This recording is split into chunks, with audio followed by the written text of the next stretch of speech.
We're kicking off our Saints in Social Justice book project with none other than the beloved Saint Teresa of Calcutta. There she is, looking at us, smiling at us with love, interceding for us. I don't think there's a soul out there that does not know or recognize that face. She is known throughout the entire world for the work that she's done for the poor, for the church, and reminding us of the great love that we have in Jesus Christ. She was canonized in 2016. Your book, it says she's Blessed Teresa of Calcutta. Obviously, this book was written before her canonization. Her canonization was September 4th of 2016. Pope Francis canonized her, and September 5th is her feast day. So September 5th is her feast day because she died September 5th in 1997. So when a saint dies, the day that they die, and then when they become a saint, their feast day is the day that they die, the day that they enter into the kingdom.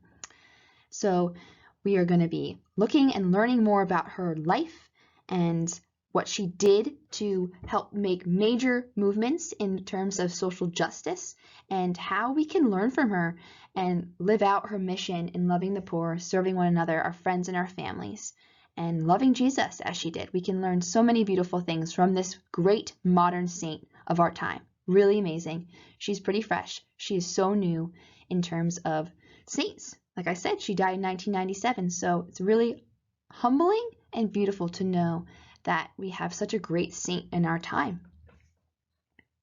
So who is this great saint that we know as Mother Teresa?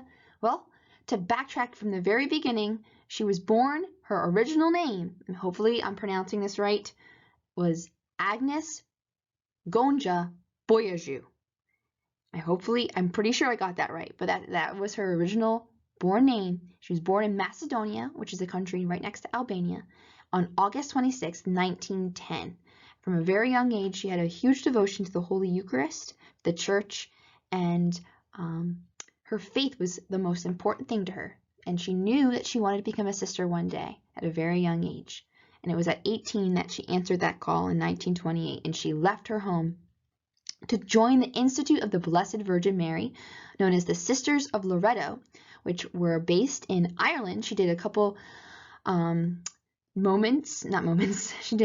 for a time, she did her training in Ireland and then moved to India to start her mission as a teacher. In 1931 to 1948, Mother Teresa taught at St. Mary's High School in Calcutta, and she eventually became a principal for a time there too. And just some quick fun facts about her. She was awarded the Nobel Peace Prize in 1979, and I liked this. In 1999, 2 years after she died, she was voted the most admired person of the 20th century. So when you hear a lot of the times when people enter the religious life or enter the priesthood or enter into marriage, you hear the phrase, I felt the call to the priesthood, or I felt the call to marry so-and-so. And what they mean by that is like, I felt God calling me, or like you felt this desire to follow this path, this vocation to the religious life, to the priesthood, whatever it may be, and live this vocation.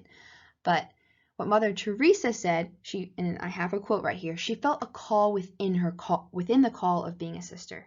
She says, I clearly felt a call within my calling. The message was very clear. I had to leave the convent and consecrate myself to helping the poor by living among them.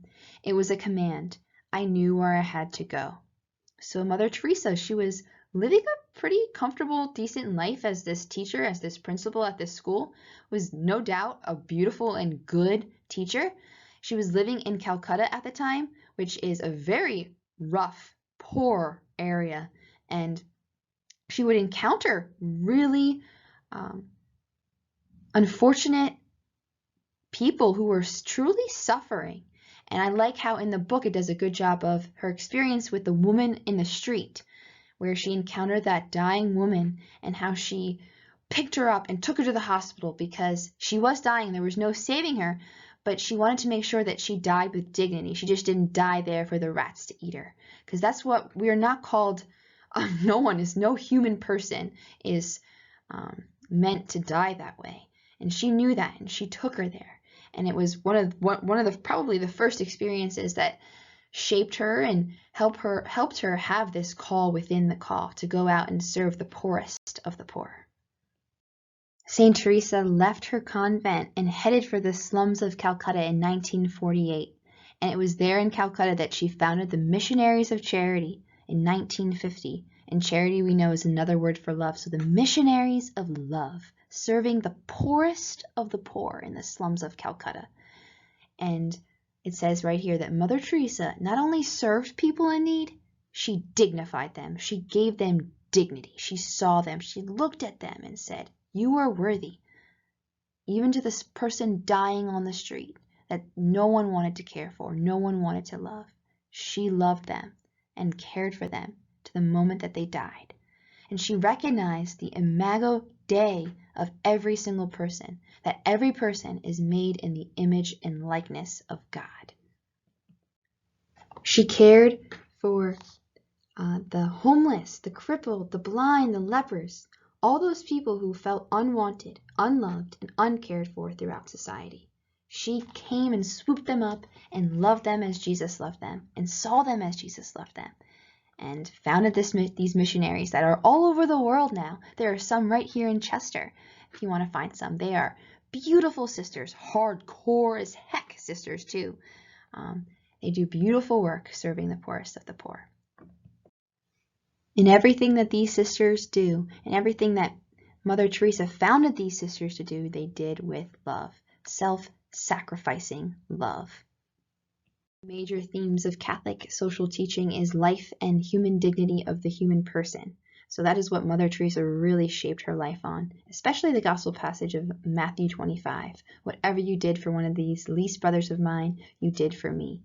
So therefore we know that Jesus is present in every single person, but in a particular way the poor, those who are most in need, Jesus lives there in a most mystical and beautiful way. And the Catechism of the Catholic Church tells us that the dignity of the human person is rooted in his creation in the image and likeness of God. This is something that we hear so much, something that we've been talking in class a lot about. I don't think it is very difficult it's one thing to say this, but it's also difficult to understand the magnitude of what this statement means. We are made in the image and likeness of God.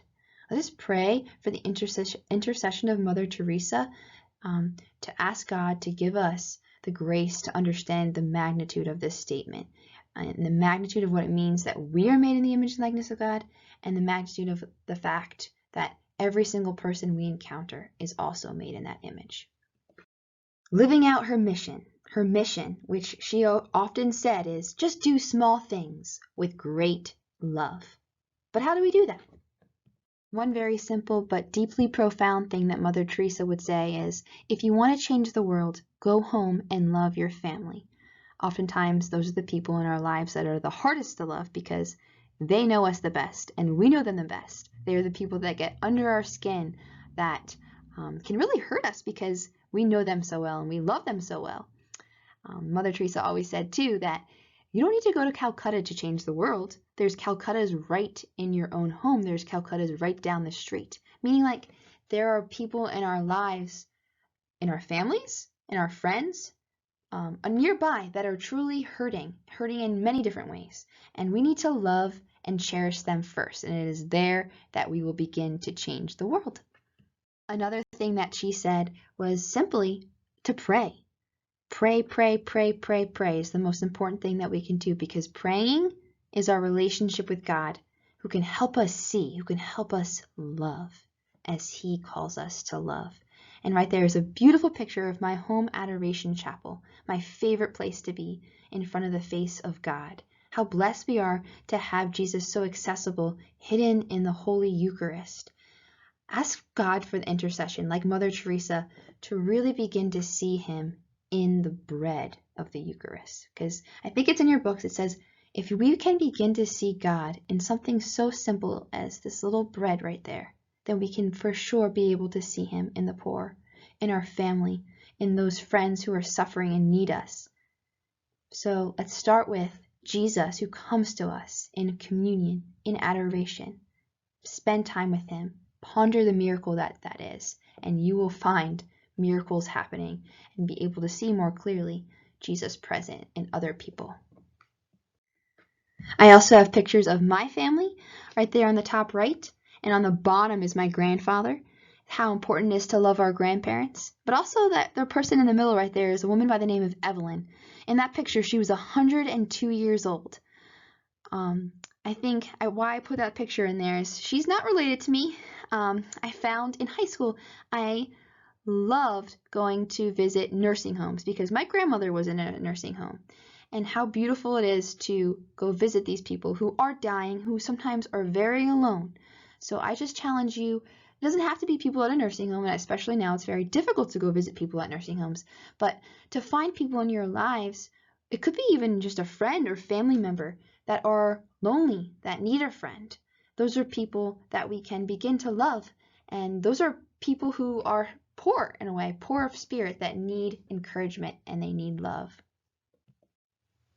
So these are just some practical ways to follow St. Teresa's example of doing small things with great love. So that's the end of my presentation. As you can see, it's longer than 3 to 5 minutes, so if yours is longer than that, that is okay. I didn't anticipate that it would take that long, so I'm going to say the cutoff will be 15 minutes because mine was so long. So anywhere from 5 to 15 minutes, and make sure you cite your works cited as I did. You need to have at least 2 outside sources other than the book novel. All right? So hope this is a good example. Ask me any questions in class about how you want to do yours. You don't have to do a PowerPoint. You can do a video if you would like, but this was an example of a Saints and Social Justice book project.